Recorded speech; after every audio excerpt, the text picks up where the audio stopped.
दिल्ली के दिल में मौजूद एक ऐसी जगह है जहां कभी सितारों और ग्रहों की चाल नापी जाती थी, लेकिन आज वही जगह सत्ता के खिलाफ उठती आवाजों का सबसे बड़ा मंच बन चुकी है।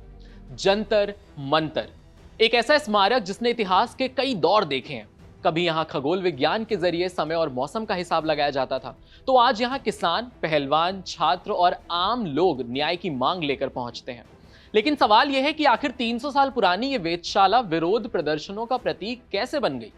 किसने बनाया था जंतर मंतर और इसका असली मकसद क्या था? आइए समझते हैं इस पूरी वीडियो में कि जंतर मंतर का पूरा इतिहास क्या है। दिल्ली का जंतर मंतर सिर्फ एक ऐतिहासिक इमारत नहीं है, बल्कि ये भारत के बदलते सामाजिक और राजनीतिक इतिहास की भी गवाह है। दिल्ली का जंतर मंतर आज भारत में विरोध प्रदर्शनों और लोकतांत्रिक आवाजों के सबसे बड़े प्रतीकों में गिना जाता है। जब भी देश में कोई बड़ा आंदोलन होता है तो जंतर मंतर का नाम जरूर सामने आता है। किसान आंदोलन हो, छात्रों का प्रदर्शन हो, खिलाड़ियों का धरना हो या भ्रष्टाचार के खिलाफ आवाज उठानी हो, जंतर मंतर कई ऐतिहासिक घटनाओं का गवाह बन चुका है। लेकिन दिलचस्प बात यह है कि जिस जगह को आज लोग राजनीतिक विरोध के मंच के रूप में जानते हैं, उसका निर्माण राजनीति के लिए नहीं हुआ था। करीब 300 साल पहले इसे खगोल विज्ञान यानी एस्ट्रोनॉमिकल ऑब्जर्वेटरी के रूप में बनाया गया था। यह जगह कभी ग्रहों, तारों और समय की गणना के लिए इस्तेमाल होती थी। जंतर मंतर का निर्माण 18वीं सदी में जयपुर के महाराजा सवाई जयसिंह द्वितीय ने करवाया था।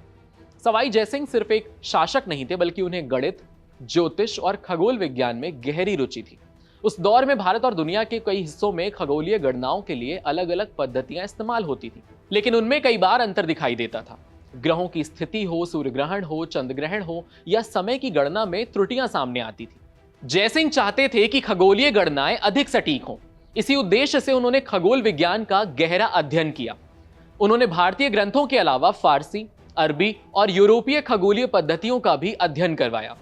इसके बाद उन्होंने बड़े आकार के स्थायी उपकरणों वाली वेधशालाएं बनाने का फैसला किया। इस योजना के तहत उन्होंने भारत में 5 प्रमुख वेधशालाएं बनवाई: दिल्ली, जयपुर, उज्जैन, वाराणसी और मथुरा।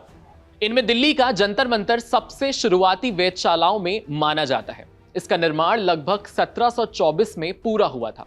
जंतर मंतर नाम भी अपने आप में खास है।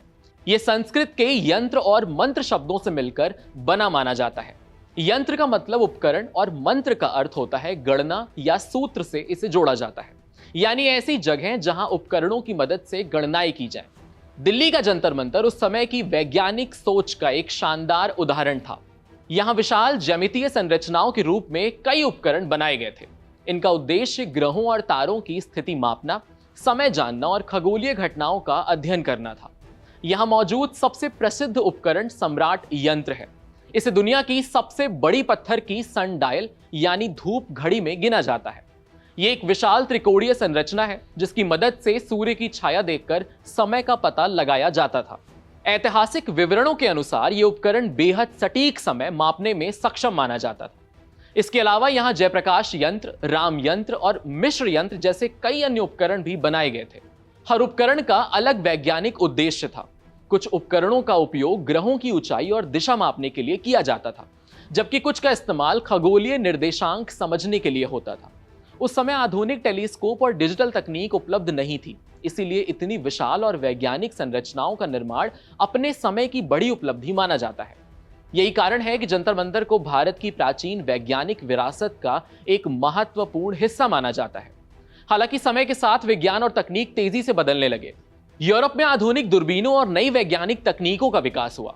धीरे धीरे पारंपरिक वेधशालाओं की उपयोगिता कम होने लगी। ब्रिटिश शासन के दौर तक आते आते जंतर मंतर का महत्व मुख्य रूप से ऐतिहासिक और सांस्कृतिक स्मारक के रूप में रह गया। फिर भी इसकी पहचान पूरी तरह खत्म नहीं हुई। स्वतंत्र भारत में इसे संरक्षित ऐतिहासिक धरोहर का दर्जा मिला। आज भी यहां बड़ी संख्या में पर्यटक और इतिहास में रुचि रखने वाले लोग पहुंचते हैं। स्कूल और कॉलेज के छात्र भी इसे भारत की वैज्ञानिक सोच के प्रतीक के रूप में देखते हैं। लेकिन जंतर मंतर की कहानी सिर्फ विज्ञान और इतिहास तक सीमित नहीं रही। समय के साथ ये भारत की लोकतांत्रिक राजनीति का भी एक महत्वपूर्ण केंद्र बन गया। दिल्ली देश की राजधानी है। यहां संसद भवन है, मंत्रालय हैं और कई सरकारी संस्थान मौजूद हैं। ऐसे में अलग अलग राज्यों और संगठनों के लोग अपनी मांगों को सरकार तक पहुंचाने के लिए राजधानी का रुख करने लगे। आजादी के बाद लंबे समय तक दिल्ली में विरोध प्रदर्शनों के लिए कई जगहों का इस्तेमाल होता रहा। रामलीला मैदान, बोट क्लब, इंडिया गेट जैसे इलाके बड़े आंदोलनों के केंद्र में रहते रहे।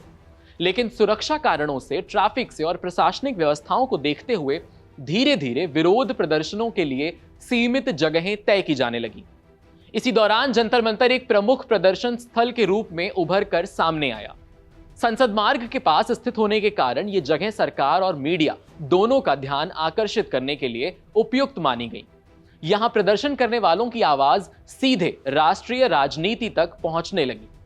धीरे धीरे जंतर मंतर लोकतांत्रिक विरोध का प्रतीक बन गया। यहां देश के अलग अलग हिस्सों में लोग अपनी समस्याएं लेकर आने लगे। सरकारी कर्मचारी, छात्र संगठन, किसान समूह, सामाजिक कार्यकर्ता और कई गैर राजनीतिक संगठन यहां धरना और प्रदर्शन करते रहे। कई महत्वपूर्ण आंदोलनों ने जंतर मंतर को राष्ट्रीय पहचान दिलाई। भ्रष्टाचार विरोधी आंदोलनों के दौरान यह जगह पूरे देश में चर्चा का केंद्र बनी। सामाजिक कार्यकर्ता अन्ना हजारे के आंदोलन ने यहां भारी भीड़ जुटाई और मीडिया का ध्यान खींचा। इसके बाद जंतर मंतर सिर्फ दिल्ली की एक जगह नहीं रहा, बल्कि जन आंदोलन के प्रतीक के रूप में देखा जाने लगा। इसके अलावा महिला सुरक्षा, आरक्षण, बेरोजगारी, शिक्षा और खेल संगठनों से जुड़े कई बड़े प्रदर्शन भी यहां हुए। हाल के सालों में भारतीय पहलवानों के धरनों ने भी जंतर मंतर को फिर सुर्खियों में ला दिया। हालांकि लगातार प्रदर्शनों के कारण यहां रहने वाले स्थानीय लोगों और प्रशासन की चिंताएं भी बढ़ गईं। शोर, ट्रैफिक जैम और सुरक्षा को लेकर कई शिकायतें सामने आईं। इसके बाद अदालतों और प्रशासन ने समय समय पर प्रदर्शन को लेकर नियम बनाए। कुछ सालों तक यहां विरोध प्रदर्शनों पर प्रतिबंध भी लगाया गया था। बाद में अदालत की अनुमति के बाद सीमित शर्तों के साथ फिर प्रदर्शन शुरू हुए। आज भी जंतर मंतर को नियंत्रित प्रदर्शन स्थल के रूप में इस्तेमाल किया जाता है। दिलचस्प बात यह है कि जंतर मंतर का मूल उद्देश्य और आज की उसकी पहचान एक दूसरे से बिल्कुल अलग है। जिस जगह को कभी आसमान और ग्रहों की गतिविधियों को समझने के लिए बनाया गया था, वही जगह आज जनता की आवाज और लोकतांत्रिक विरोध का मंच बन चुकी है। यह बदलाव अपने आप में भारत के इतिहास और समाज में आए परिवर्तन को दिखाता है। 18वीं सदी में यह स्थान वैज्ञानिक जिज्ञासा और खगोलीय अध्ययन का प्रतीक था। 21वीं सदी में यह लोकतांत्रिक अधिकारों और जन आवाज का प्रतीक बन गया। जंतर मंतर इस बात का भी उदाहरण है कि किसी ऐतिहासिक स्थल की पहचान समय के साथ बदल सकती है।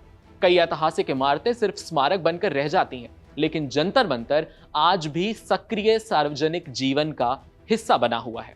यहां एक तरफ भारत की प्राचीन वैज्ञानिक सोच दिखाई देती है, दूसरी तरफ आधुनिक लोकतंत्र की ताकत नजर आती है।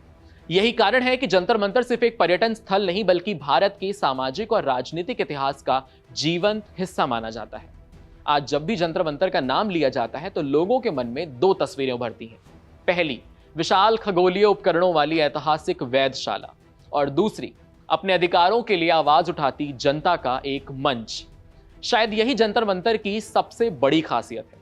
यह सिर्फ पत्थरों से बनी एक पुरानी इमारत नहीं है, बल्कि बदलते भारत की नई कहानी है, जहां विज्ञान, इतिहास और लोकतंत्र तीनों एक ही जगह पर दिखाई देते हैं।